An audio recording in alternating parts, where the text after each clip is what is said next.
여러분 안녕하십니까? 뉴스투데이 제주입니다.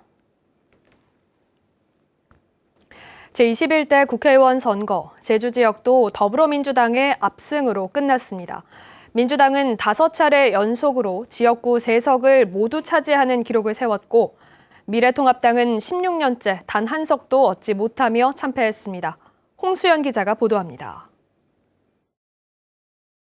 제주 민심은 야당 심판을 선택했습니다. 미래통합당이 네거티브까지 불사하며 막판 보수 지지층 결집을 시도했지만 단 한 곳도 판세를 뒤집지는 못했습니다. 사선 현역 의원의 불출마로 무주공산이 됐던 제주시 갑선거구는 더불어민주당 송재호 후보가 48% 득표율로 37%를 얻은 2위 미래통합당 장성철 후보를 14,000여 표 차로 누르고 당선됐습니다.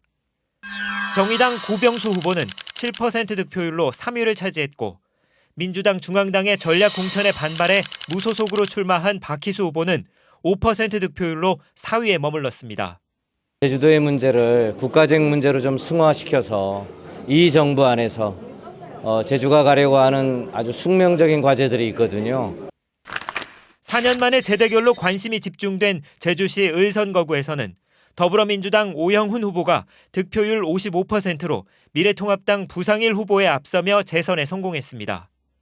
가장 큰 승리의 요인은 문재인 정부가 추진하고 있는 코로나19 위기 극복 정책 때문이라고 저는 생각을 합니다. 서귀포시 선거구에서는 더불어민주당 위성곤 후보가 55%를 득표해 43%를 얻은 미래통합당 강경필 후보를 10%포인트 넘게 앞서며 역시 재선에 성공했습니다. 집권 여당의 당의 이제 간부 역할들을 하게 될 것 같은데요. 그 안에서 우리 제주의 이익을 잘 대변해내겠습니다. 이로써 민주당은 제17대 총선 때부터 이번 총선까지 5차례 연속 싹쓸이 승리하는 진기록을 세웠습니다. 유권자들은 선거 운동 기간 고소와 고발이 이어진 과거식 구태 정치에서 벗어나 안정적인 국정 운영을 바랐습니다. 민주당 탈당을 했던 사람들조차도 후보는 마음에 안 들지만 대통령을 지키기 위해서는 반드시 민주당을 찍어야 된다, 이런 생각이 생겼던 거죠. 16대 총선 이후 가장 높은 62.9%의 투표율을 기록한 21대 국회의원 선거. 코로나19 여파에 따른 사회적 거리두기 속에 실시된 이번 총선에서 도민들은 정권 독주 견제를 내건 야당에 등을 돌리고 집권 여당에 힘을 실어줬습니다. MBC 뉴스 홍수현입니다. 당선인들 모두가 산적한 지역 현안을 꼭 해결하겠다며 선거 기간 내내 지지를 호소했죠. 투표가 끝났지만 이들이 공약 이행을 위해서 어떤 노력을 하는지 지켜보는 것도 중요할 텐데요. 그렇다면 당선인들이 어떤 공약을 내세웠는지 김찬년 기자가 정리했습니다. 제주시 갑선거구의 송재호 당선인은 도민 중심의 산업경제체계 구축을 위한 제주특별법 개정과 국책사업 갈등을 막기 위한 갈등관리 기본법 제정을 약속했습니다. 지난 국회에서 처리하지 못한 4.3 특별법 개정을 최우선 과제로 밝히며 당선 소감에서도 강한 의지를 보였습니다. 4.3 특별법 개정, 특별자치 완성, 이런 것을 모두 다 하라는 도민 여러분들의 요구요, 희망이요, 명령이라고 생각하고요. 정치 세력이 하나가 돼서 이것을 달성해야 한다고 봅니다. 재선에 성공한 제주시 을선거구 오영훈 당선인은 제주 신항과 연계한 물류체계 개편을 핵심 공약으로 내세웠습니다. 20대 국회에서 제정하지 못한 지역 출신 학교 차별금지법과 4.3 특별법 개정을 반드시 통과시키겠다고 선언했습니다. 대한민국 사회에서 차별받아서는 안 된다는 점을 강조해왔습니다. 바로 그러한 내용을 법제화시키는 공약이 출신학교 차별금지법입니다. 21대 국회에서 반드시 제정해서 우리 아이들에게, 우리 청년들에게 새로운 희망을 주고 싶습니다. 서귀포시 선거구 위성곤 당선인은 서귀포 헬스케어타운의 제주대학교 약학대학 유치와 골목 상권 전용 지역화폐 확대 공급, 해상물류 운송비 지원을 공약하며 힘있는 재선 의원으로서 반드시 이뤄낼 것을 자신했습니다. 집권 여당의 재선 의원, 힘 있는 의원이 되어지거든요. 당과 그리고 청와대 그리고 정부의 중요 요직들과 같이 활동을 할 수 있게 되는데요. 이제 그것들을 통해서 제주의 이익을 최대한 관철시켜 나가겠습니다. 민주당 의원들은 4.3 특별법 개정안 지연과 국책 사업을 둘러싼 갈등 등 산적한 지역 현안 해결에 대해 야당의 발목 잡기를 이유로 면피해온 측면이 적지 않은데요. 거대 여당이 탄생하면서 공약 이행에 대한 기대와 무게감은 훨씬 더 커지게 됐습니다. MBC 뉴스 김찬현입니다. 네, 앞서 보신 것처럼 민주당이 제주 3개 지역구를 모두 석권했고 전국적으로도 180석 의석을 확보했습니다. 법안을 단독으로 처리할 수 있는 의석수인데요. 4.3 특별법 개정안과 제2공항 등 산적한 제주 현안을 풀기 위해서 국회의원과 야당 소속인 도지사의 초당적 협력이 필요하다는 지적이 나오고 있습니다. 보도에 오승철 기자입니다. 4.3 희생자와 유족에 대한 배해 보상과 불법 군사재판 무효와 추가 진상조사 규정을 담은 4.3 특별법 개정안. 더불어민주당 오영훈 의원이 발의한 이후 2년 4개월째 제자리 걸음입니다. 법에 의한 배해 보상은 여전히 이루어지지 않고 있습니다. 더딘 발걸음에 대통령으로서 참으로 마음이 무겁습니다. 이번 총선에서 민주당이 법안을 단독으로 처리할 수 있는 의석을 차지하면서 더 이상 야당 탓을 할 수 없게 됐습니다. 미래통합당의 오랜 반대와 비협조로 인해서 이렇게 되었는데 4.3 특별법이 다시 개정될 수 있도록 전력을 다하겠습니다. 문제는 제2공항 문제를 놓고 도민의 자기결정권이 우선이라는 민주당 국회의원 당선인들과 계획대로 추진하자는 원희룡 도정의 입장이 엇갈리고 제주의 미래 방향을 담은 제주특별법 개정이나 행정체제 개편, 개발과 보존의 문제도 온도차가 있어 보입니다. 정치적으로 보면은 상당히 대립할 수밖에 없지만 그러나 정치 이전의 문제이다. 도민의 생존에 대한 문제다. 이렇게 생각했을 때는 우리가 초당적이라고 하는 건 당연한. 민주당이 전국 운영에 추진력을 얻으면서 지역 국회의원과 제주도, 도의회가 초당적 협력을 이끌어내기 위해 활발한 정책 협의를 시작해야 한다는 지적입니다. MBC 뉴스 오승철입니다.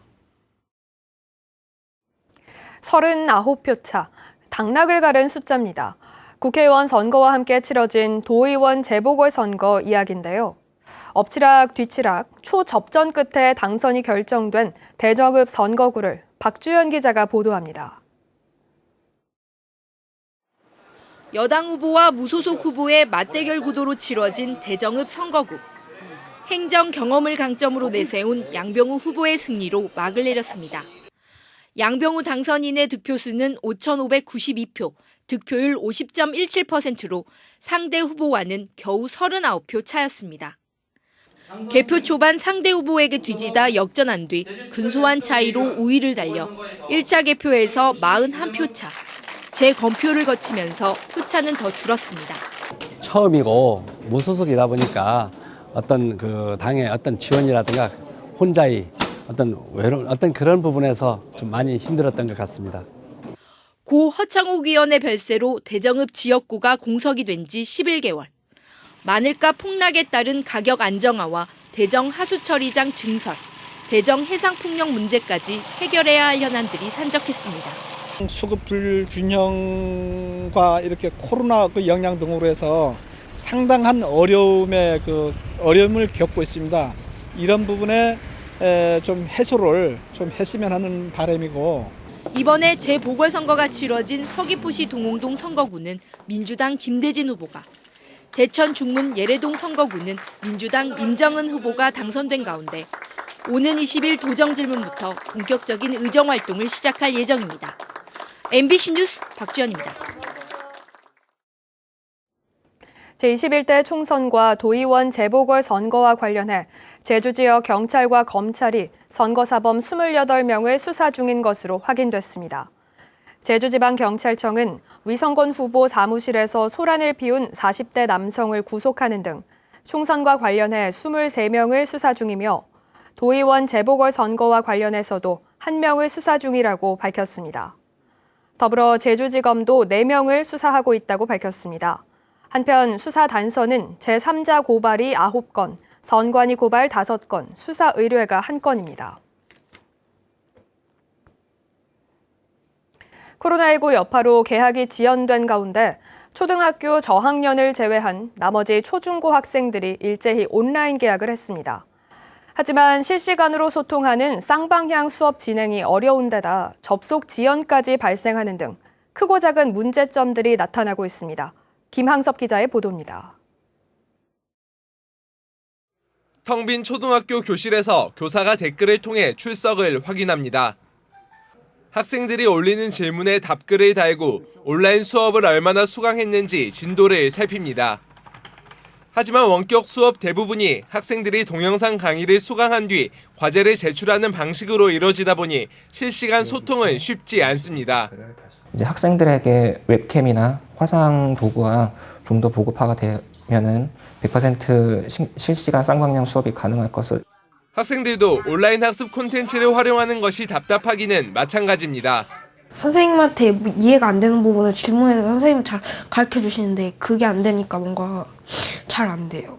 2차 온라인 개학이 시작되면서 도내 고등학교 1, 2학년과 중학교 1, 2학년, 초등학교 4, 5, 6학년에 대한 원격 수업이 진행됐습니다. 한꺼번에 접속자가 몰리면서 학습 관리 시스템인 이학습터는 한때 접속이 지연됐고 또 다른 학습 관리 시스템인 위두랑은 아예 접속이 되지 않아 출석 확인에 문제를 겪었습니다. 미리 제작된 온라인 컨텐츠를 보는 수업은 수업 창만 켜놓고 딴짓을 해도 관리가 안 되는 데다 초등학생은 스스로 접속하기도 어려워 걱정은 여전합니다. 비번을 쳐서 들어가는 거에 대해서 그런 부분은 좀 아이들이 혼자 하기는 좀 힘들 것 같고 좀 옆에서 엄마가 좀 도움을 줘야 되지 않을까. 오는 20일부터는 초등학교 저학년의 온라인 개학도 시작되지만 도내 초등학교 대부분이 실시간 수업을 위한 장비를 갖추지 못한 데다 접속 지연 현상까지 잇따르면서 교육 현장의 혼선은 이어질 전망입니다. MBC 뉴스 김항섭입니다.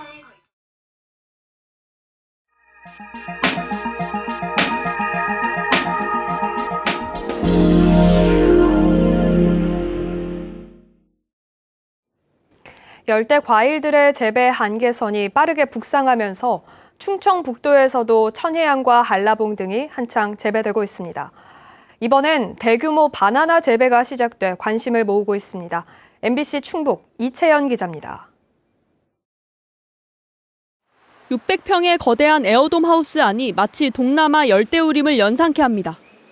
5m까지 자란 나무마다 주렁주렁 매달린 바나나들은 다음 달 수확을 앞두고 있습니다. 그동안 제주에 이어 경남과 전남, 경북, 충남까지 재배 농가가 확산됐지만 충북에서 대규모 재배가 이뤄진 건 처음입니다. 평소 열대 과일에 관심이 많던 농장 주인이 제주도에서 직접 묘목을 들여와 작년부터 재배를 시작했습니다. 이익도 이익이지만 우리 중부지간에서 그 어린이들 체험하고 와서 보고 느끼고 시민들이 와서 휴식 공간 와서 사진도 찍고 그런 계기를 마련하고. 새로운 농가소득원으로 주목을 받자 지자체 연구팀도 첨단시설 지원과 기술 연구에 박차를 가하고 있습니다. 일교차가 큰 내륙성 기후는 일단 바나나의 당도를 높이는 데 효과가 있지만 1년 내내 25도에서 35도를 유지시켜야 하는 점은 부담입니다. 이런 약점을 극복하기 위해 농장의 첨단 과학기술을 접목하는 시도가 한창입니다. 스마트 제어 시스템이 있어가지고요. 이제 온도라든지 습도 이런 것들을 자동으로 제어를 할 수가 있습니다. 그래서 스마트폰에 보시다시피 이제 외기 온도라든지 그리고 현재 내부 상황 CCTV로 보면서 어떤 것에 문제가 있는지 없는지 여부를 파악하고서 그걸 이제 원격으로 제어를 할 수가 있겠고요. 가격은 비싸지만 최근 참사리 바람을 타고 무농약 바나나를 찾는 소비자가 늘고 있어 시장 전망도 밝습니다. 현재 충북에서는 바나나를 포함해 아열대 작물 15종류가 약 20헥타르 면적에서 자라고 있습니다. 아열대 작물 재배 성공 사례가 잇따르면서 충북의 작물 지도가 달라지고 있습니다. MBC 뉴스 이채연입니다.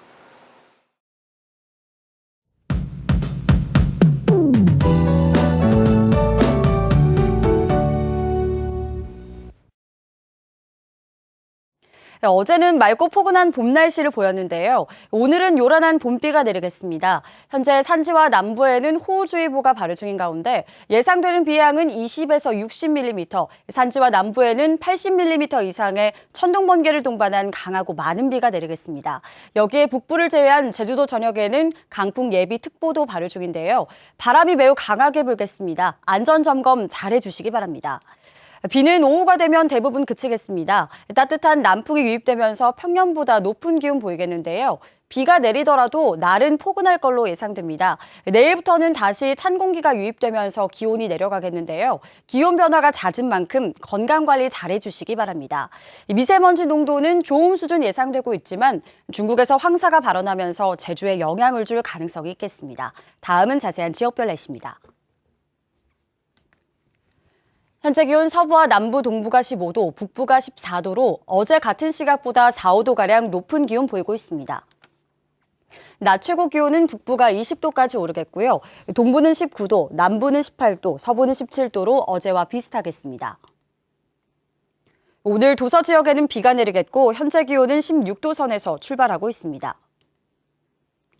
현재 남쪽 먼바다에는 풍랑특보가 발효 중인 가운데 오늘까지 제주도 전해상에는 바람이 매우 강하게 불겠습니다. 바다의 물결도 최고 4m로 매우 높게 이는 만큼 해상 안전사고에 유의하시기 바랍니다.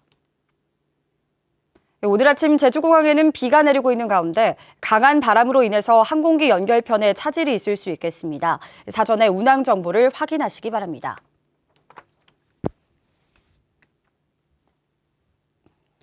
주간 날씨입니다. 일요일에는 비 소식이 있겠고요. 다음 주에는 대체로 구름 많겠습니다. 날씨였습니다. 제주지방법원 서근찬 판사는 상관에게 욕설을 한 혐의로 기소된 22살 허 모 씨에게 무죄를 선고했습니다. 허 씨는 지난해 10월 강원도 한 부대에서 상관이 내린 작업 지시에 불만을 품고 욕설을 한 혐의로 재판에 넘겨졌습니다. 재판부는 피해자를 불쾌하게 할 수 있는 표현이지만 특정하거나 지칭하지 않았고 단순히 흥분 상태에서 감정을 표출한 것으로 보인다며 판결했습니다. 공적 마스크 판매처가 없는 부속섬에 드론으로 공적 마스크가 배송됩니다. 제주도는 약국이나 우체국 등 공적 마스크를 구입할 곳이 없는 가파도와 마라도, 비양도 주민을 위해 드론으로 공적 마스크 15,000장을 배송합니다. 이는 세계 부속섬 주민 490여 명이 매주 2장씩 석 달간 쓸 수 있는 양으로 제주도는 정부의 드론 규제 완화를 건의해 드론 사용 용도를 넓히겠다고 말했습니다. 코로나19 방역을 위한 특별 입도 절차가 보완됩니다.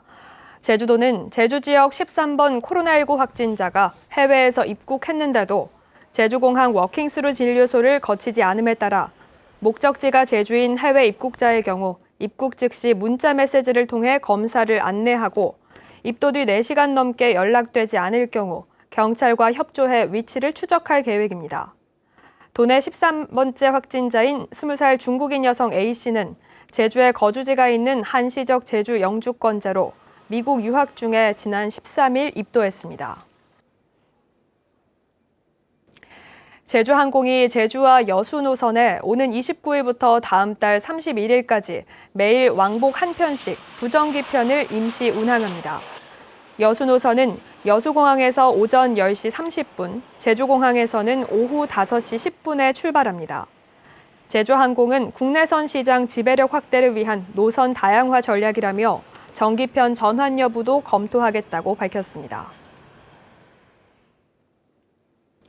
다음 주 제주도의회 임시회에서 해상풍력발전 사업의 처리 결과가 주목됩니다.